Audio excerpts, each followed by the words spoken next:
The world was calm, and people lived their daily lives without fear of the sky above them. Children played in the streets, workers returned home from their jobs, and families gathered for dinner as the sun slowly set. Earth looked peaceful, and nothing suggested that danger was moving closer with every second. Far away in the blackness of space, something huge was already watching, something that did not belong to this planet. The silence before the storm had begun, but no one on Earth was ready for what was coming. In a military base deep under the ground, radar operators stared at their glowing screens. Most of the time, the screens showed only dots of satellites or known space junk. But tonight was different. One of the young operators leaned forward and rubbed his eyes. He thought the machine was broken. Strange shapes were entering the edge of human space, dozens of them, larger than any ship mankind had ever built. The operator's hand trembled as he called his commander, and within minutes alarms filled the base. The strange objects were not slowing down. They were moving directly toward Earth. Governments around the world received urgent messages. Leaders spoke in private rooms, scientists checked data again and again, but the truth was clear.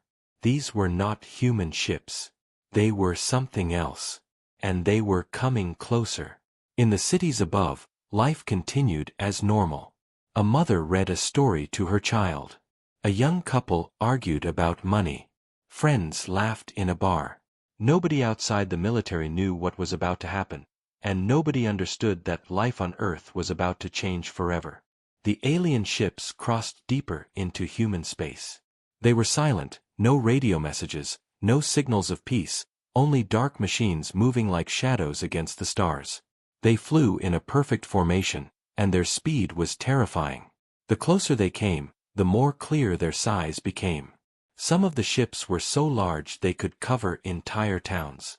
The radar officers whispered among themselves, and even the commanders could not hide the fear in their voices. Humanity had always wondered about life in the universe, but it had been only a question, a dream, or a hope. Tonight, it was no longer a question. Life was here, and it was not friendly. When the first alien ship crossed the moon's orbit, the night sky lit up. Ordinary people in villages and cities looked up and gasped. Huge black shapes blocked the stars, like monsters from another world. Phones rang, televisions switched to emergency channels, and the internet exploded with fear. Nobody could explain what these massive objects were, and rumors spread faster than the truth. Some said it was an asteroid, others believed it was a secret government project, but the truth was worse than anything they imagined. In space, the alien ships spread into a wide circle, surrounding Earth. Their movement was too precise, too careful, like hunters closing around their prey. On the ground, scientists begged the governments to stay calm. Messages were sent into space in every known language, signals of peace, offers to talk. No answer came. The ships remained silent, only moving closer, like predators watching their meal. People across Earth panicked. Some prayed in temples, churches, and mosques. Others ran to buy supplies, filling markets with chaos. Children cried as parents tried to calm them, but even the strongest adults could not hide their fear. Everyone felt that something terrible was about to begin. Then, at exactly midnight, the ships moved together. A strange sound filled the air, not heard by ears but felt in bones. Animals screamed, birds fled into the sky, and dogs barked wildly. The alien fleet had finally revealed itself to the whole world. From the International Space Station, astronauts stared in silence. They had trained for disasters, but nothing like this. The alien ships glowed with strange blue light, energy flowing across their dark surfaces. It was not the light of peace. It was the light of weapons. Across the world, people stood frozen, staring at the sky, unable to believe what they saw. The silence was heavy, as if the whole planet held its breath. And then the realization came, spreading like a shadow across every human heart. This was not a visit. This was not exploration. The aliens had come for war. The world had never felt so small, and the silence of space had never felt so heavy. After the alien fleet surrounded Earth, every government, every military force, and every scientist knew the same truth. Humanity was no longer alone, but this was not the kind of first contact they had dreamed of. For years people had imagined friendly visitors, explorers from distant stars who came with knowledge and peace, but what hung in the skies above them looked like an iron fist. Leaders rushed into hidden rooms, underground bunkers filled with screens, radios, and tense faces. The United Nations called an emergency meeting that lasted all night, yet every decision ended with the same question: do they want war or do they want peace? Scientists created signals, sending waves of sound, light, and language into space, hoping the invaders would understand.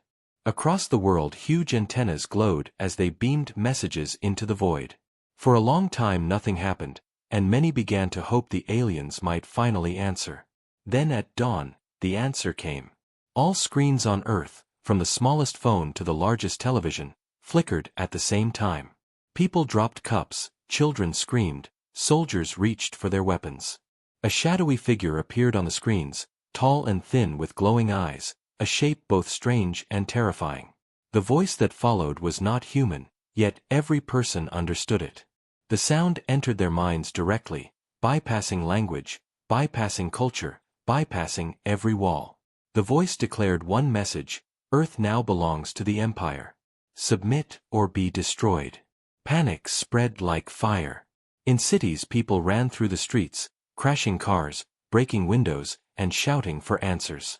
Religious leaders cried out that the end of the world had come. Governments tried to calm their people, but fear was too strong. In military bases soldiers loaded weapons, ready for orders that never came. How do you fight something you cannot even understand? In the middle of this fear, a brave group of scientists and diplomats argued for another attempt. They believed there must be some chance to talk, some chance to avoid bloodshed. More messages were sent, words of peace, offers to share Earth, to live together as friends. But the only reply was silence, and the alien ships began to move again. They glided through the sky like giant predators, slow and careful, as if daring humans to resist. A sudden flash lit the sky above the Pacific Ocean. One of Earth's communication satellites, a machine that had circled the planet for years, exploded in a burst of fire. The aliens had destroyed it with a single shot, a warning that needed no translation. The message was clear: surrender or die. In the streets of New York, London, Tokyo, and countless cities, people gathered to watch the skies. Fear was no longer a secret in underground rooms.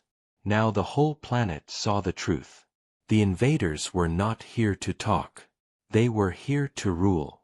Across the oceans, Navy ships moved into position, their captains staring at radar screens filled with alien signals. In the skies, fighter jets scrambled, though the pilots knew their weapons were too weak.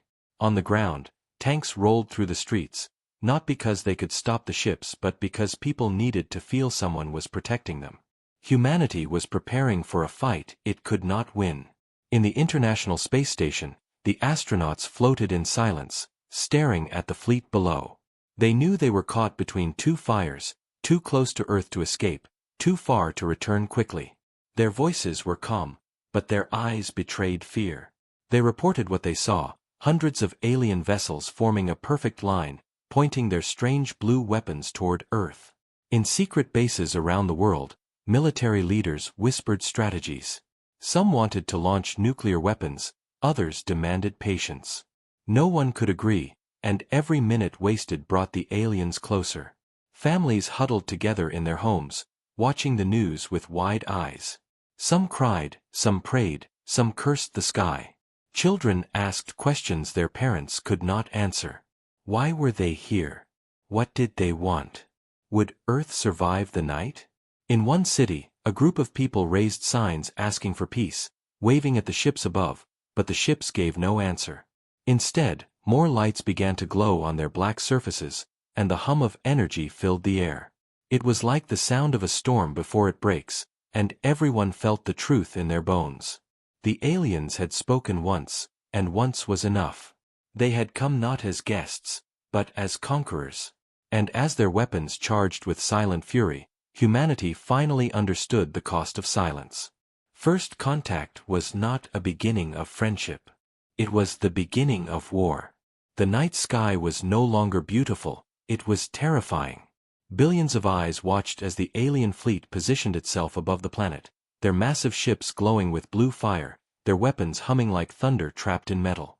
The silence of fear gripped the world, but silence never lasts forever. Without warning, one of the alien ships unleashed a beam of light that fell upon a human city. The blast was faster than sound, brighter than lightning, and more deadly than anything mankind had ever seen. In seconds, tall buildings melted into dust, streets cracked like paper, and thousands of lives vanished in fire. The city turned into a graveyard of smoke, and the world screamed.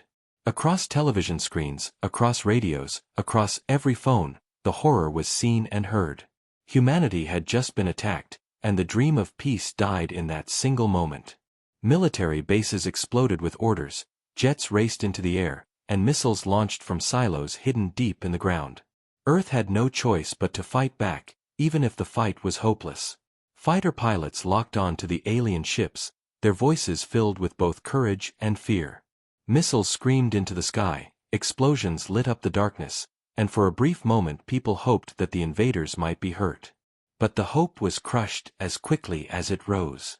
The alien shields absorbed the attacks like rain against glass. Bombs, rockets, and bullets touched them and vanished into nothing. Soldiers on the ground shouted in disbelief, and generals clenched their fists with helpless rage. Humanity was hitting with all its strength, yet the enemy did not even notice. Above the planet, the alien fleet continued its attack. Another ship fired at a second city, then a third. Flames rose higher, and the earth shook as entire blocks of civilization collapsed into ash. Millions of people tried to run, but there was nowhere to hide. Panic became chaos. Roads filled with cars, people abandoned their homes, and every face carried the same truth. Earth was losing. In the chaos, a small group of scientists watched with horror but also with focus. They noticed something important, something hidden behind the destruction. Each alien weapon took time to recharge, and each ship fired in a strict rhythm. It was not much, but it was the first weakness humanity had seen. They sent their message to the military, urging them to buy time, to keep fighting no matter the cost. In the skies above, brave pilots continued their hopeless battles. One pilot flew straight into the path of an alien weapon, his plane breaking apart in flames, but his sacrifice bought a few seconds.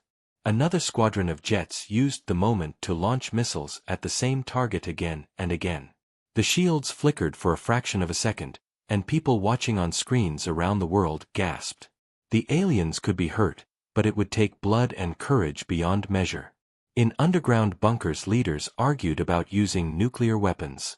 Some shouted that it was the only way, others warned it would destroy Earth itself. While they fought with words, the aliens fought with fire. More cities burned, and more lives ended. The air grew thick with ash, and the oceans reflected the fire in the sky. The planet looked like it was already defeated, yet deep in every human heart something began to rise. Anger. The invaders had destroyed without warning, killed without reason, and demanded obedience without mercy. Humanity might lose, but they would not surrender. Soldiers on the ground fired their weapons even when they knew the bullets would not work. Civilians picked up stones and threw them at the sky as if their rage alone could break the ships. In one village, a boy shouted into the air, daring the invaders to come down and face him. All across Earth the same spirit burned. Humanity had been wounded, but not broken. In the burning ruins of one destroyed city, a survivor looked at the black sky and whispered words that carried the heart of the whole planet. "If they want a war, we will give them a war." And with that promise, humanity stood at the edge of despair and defiance, waiting for the next attack, ready to strike back with every last breath. The attack on Earth had begun, but so had the fight for survival. The world was burning, yet deep underground and hidden in secret labs humanity still had one final card to play. For decades, after whispers of alien life and rumors of strange signals from deep space, a small group of scientists and military leaders had prepared a defense plan in silence.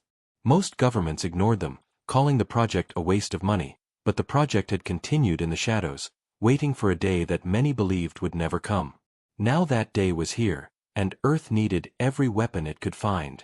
The project was called Aegis, a network of hidden satellites, experimental railguns, and energy shields that had never been tested in real battle. The leaders of Earth gave a single command: activate Aegis, and across mountains, deserts, and oceans, secret doors opened and hidden machines rose into the sky.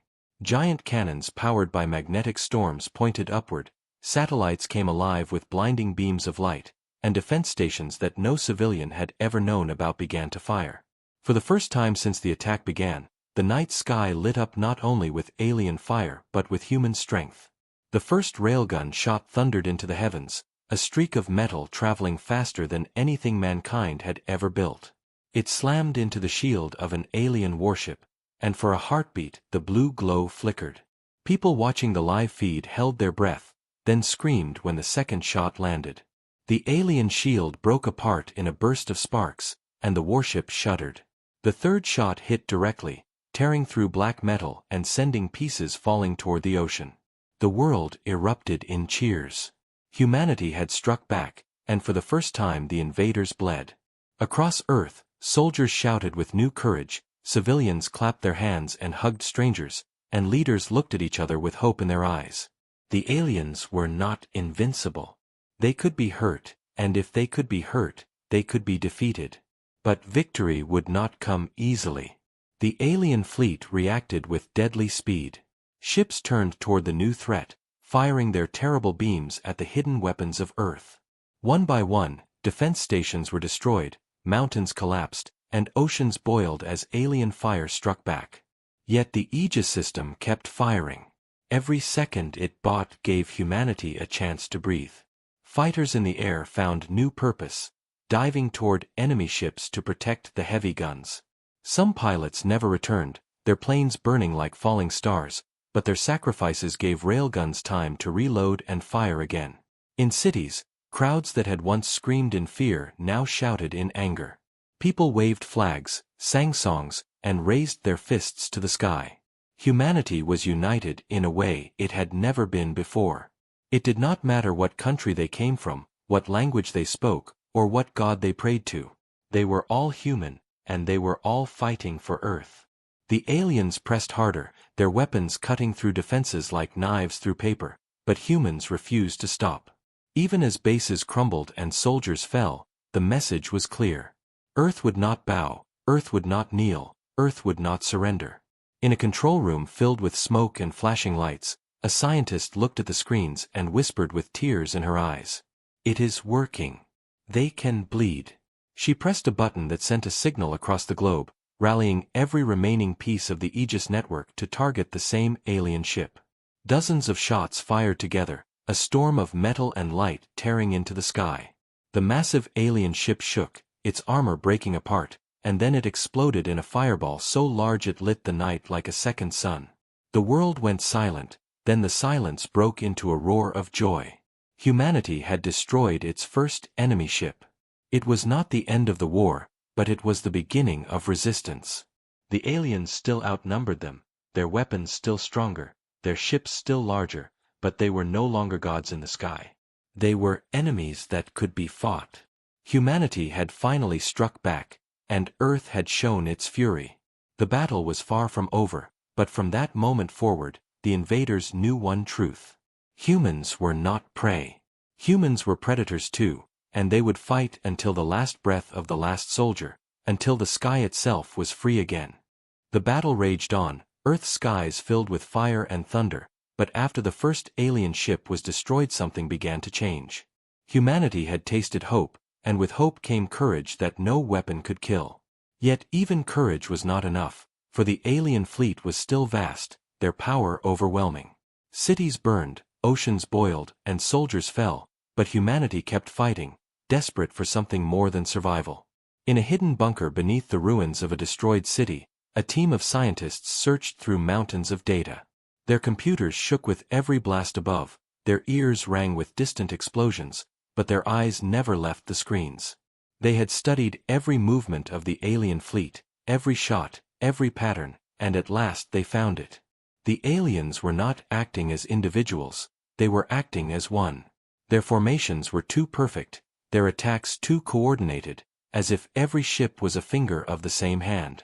The scientists realized the truth. The invaders were controlled by a single mind, a massive command ship hidden among the fleet, sending orders to every other vessel. Without it, the alien army would not be united. Without it, they could be broken. The message raced through secure channels, reaching generals and leaders across the world. The turning point had been found. If the command ship could be destroyed, Earth might stand a chance. But the plan was dangerous, almost suicidal. The command ship was enormous, heavily shielded, and guarded by the strongest vessels in the fleet. No normal attack could reach it. The only hope lay in a small strike team, fast and fearless, able to slip past the defenses and strike at the heart of the enemy. Around the world, volunteers stepped forward. Pilots, soldiers and engineers, men and women who knew the odds but chose to fight anyway. Some were veterans, others were young recruits who had barely seen war, but all carried the same fire in their hearts. They were chosen not for their strength alone but for their will, for their refusal to surrender even when death was certain. The mission was simple in words but impossible in practice. A squadron of human fighters would distract the alien fleet, drawing fire and creating chaos, while a small group of experimental ships armed with the last of Earth's advanced weapons would dive straight toward the command ship. If they reached it, if they could fire at the right moment, they might shatter the mind that controlled the invaders. The leaders gave their approval, not because they believed it would succeed but because it was the only chance left. In hangars across the world, the chosen pilots prepared. They checked their ships, tightened their straps, and spoke quiet words to loved ones they might never see again. The air was heavy with fear, but fear was nothing compared to the weight of duty. As the sun rose over a wounded Earth, the strike team launched into the sky. People across the world watched their screens as the fighters climbed higher and higher, their contrails painting white lines against the dark sky. Civilians cheered their names, children raised their fists, and prayers filled the air. They were not just soldiers anymore. They were the hope of humanity, the sword aimed at the heart of the invaders. Above the clouds, the alien fleet moved like a storm, weapons glowing, shields flashing. The strike team dove into the chaos, missiles screaming, guns firing, ships twisting and turning through the fire. Alien beams cut across the sky, destroying dozens of fighters in seconds, but the rest pressed forward. The distraction was working. The command ship revealed itself, a monstrous vessel larger than mountains, glowing with energy and surrounded by guardians. Its surface pulsed like a living creature, and its voice echoed in the minds of the pilots, cold and cruel. You cannot win. You are insects before the storm. But the humans did not listen. They pushed their ships faster, diving through enemy fire, their eyes fixed on the massive shadow ahead. One by one they fell, their ships burning, their voices silenced, but every sacrifice cleared a path. At last the experimental ships broke through, battered and broken but still alive. The command ship loomed above them, its shield blazing, its weapons charging. The pilots shouted to one another, their voices filled with fire. This is for Earth. This is for humanity. Together they fired their weapons, beams of light and storms of metal slamming into the shield. For a moment it held, glowing brighter, fighting back with deadly force. But the humans did not stop. They fired again and again, their ships tearing themselves apart from the strain, until cracks appeared in the glowing wall. Then one final shot broke through, punching into the heart of the command ship. The alien vessel trembled, light bursting from its core, and then a roar shook the heavens as the ship exploded. Across the fleet, alien vessels faltered. Their perfect formation shattered, their attacks slowed, their weapons misfired. They were no longer one mind, no longer a single hand. The turning point had come, and the war had changed. Humanity had struck at the heart of the invaders, and though the sky was still full of enemies, for the first time victory no longer seemed impossible. The command ship was gone, and for the first time the alien fleet looked broken. Ships that had once moved with perfect timing now drifted out of formation, their weapons firing without order, their shields blinking like dying stars. Across Earth, people saw the change and a roar of hope spread through every ruined city, every bunker, every shelter where humans still lived. The impossible had been done, and the invaders could finally be hurt in ways that mattered. But the victory came at a terrible cost. Most of the brave pilots who had carried out the mission were gone, their ships burning wrecks scattered across the sky, their voices silent forever. Yet their sacrifice had lit a fire across the world, a fire that no alien weapon could extinguish. Humanity had seen that the enemy could bleed, and now they would unleash every ounce of fury they had left. Generals gave orders with steel in their voices, and soldiers shouted with determination instead of fear. The Aegis network, half destroyed, was reactivated wherever power remained, its great railguns thundering again into the heavens. Naval ships fired every missile they carried, their captains no longer worried about saving ammunition. Fighter jets soared into the chaos, weaving through alien fire, no longer striking blindly but targeting the disorganized ships. On the ground, civilians too joined the fight in their own ways, turning factories into weapon forges, carrying supplies to soldiers, and using every machine and tool they could find to resist. For the first time since the invasion began, it was the aliens who looked vulnerable. One massive warship tilted out of formation, and dozens of missiles smashed into its exposed hull, tearing it apart. Another lost power to its shield and fell toward the ocean, crashing in a fireball that sent waves racing to the shore. Humanity cheered as screens lit up with victories, small ones but real. It was Earth's fury, unleashed at last. Yet the aliens did not die quietly. Without the command ship to guide them, they fought with rage, firing at anything that moved, striking cities and forests alike. The sky was filled with burning light, and every explosion meant more lives lost. But humans refused to bow. Every ship destroyed gave them strength, every alien loss gave them courage. Scientists worked day and night, studying the wreckage of fallen vessels, finding weak points and sending the data to the fighters in the air. New strategies spread like wildfire, and slowly, painfully, the tide began to turn. In one great battle above Europe, human jets surrounded a damaged alien cruiser, diving through fire to strike its engines. It exploded in midair, raining fragments across the land, and survivors on the ground looked up with tears of joy. In the Pacific, submarines fired torpedoes at alien ships that had drifted too low, and for the first time the oceans themselves became a weapon. Everywhere, in every land, Earth was fighting back. The aliens had expected prey, soft and weak, but what they faced now was a predator with its teeth bared. Humanity was not simply defending anymore, it was hunting. Still, the price was terrible. Cities lay in ruins, millions had already died, and the war was far from over. The sky was black with smoke, and the ground shook with every blast. But within that darkness burned a light brighter than anything the aliens could understand.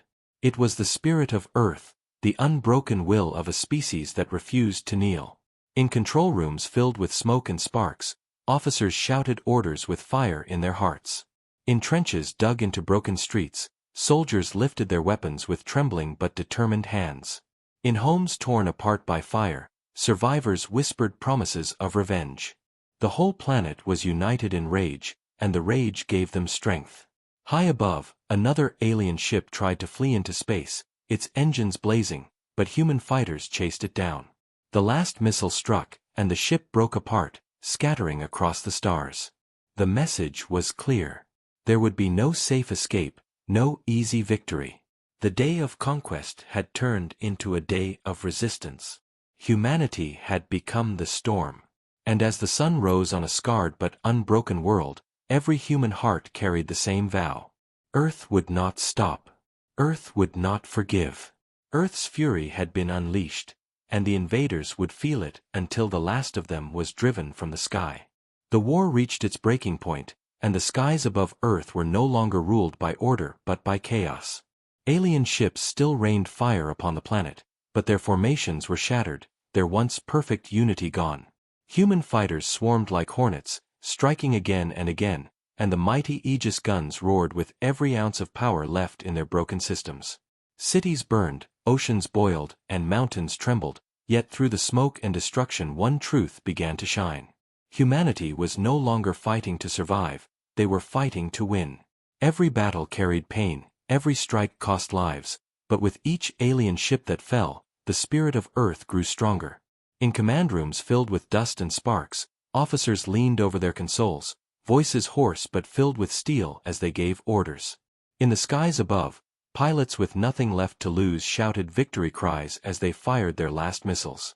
In bunkers and shelters, civilians cheered every time a broadcast announced another alien wreck falling from the heavens. Slowly, impossibly, the tide was turning. The aliens fought with rage, unleashing terrible destruction upon the planet, but they were no longer unstoppable gods. They were bleeding, and the predator they had thought weak was sinking its teeth deeper with every passing hour. The final blow came in a battle that stretched across continents, from the skies above Asia to the seas of the Atlantic. Alien warships unleashed their fury, and Earth answered with everything it had left. Railguns cracked open the night sky, submarines fired their last torpedoes, and jets screamed like burning comets through enemy fire. One by one the alien ships fell, torn apart in explosions that lit the dark horizon. At last the fleet that had once covered the stars began to crumble. The survivors fled in panic, ships breaking formation and scattering into the black of space. Humanity watched as the sky cleared, the fire fading, the silence returning. Across the world, people screamed and wept and embraced one another. They had survived the impossible.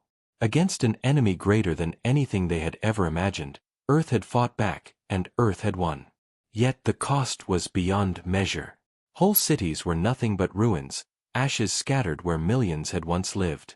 The oceans carried the wrecks of ships both human and alien. The air smelled of smoke, and the ground trembled with sorrow. Victory had been claimed, but it was victory paid in blood. Still, for every broken building, every lost soul, there was a voice that whispered through the ruins, a promise that the sacrifice had not been in vain. Humanity had proven its strength, and no invader would ever again see Earth as weak.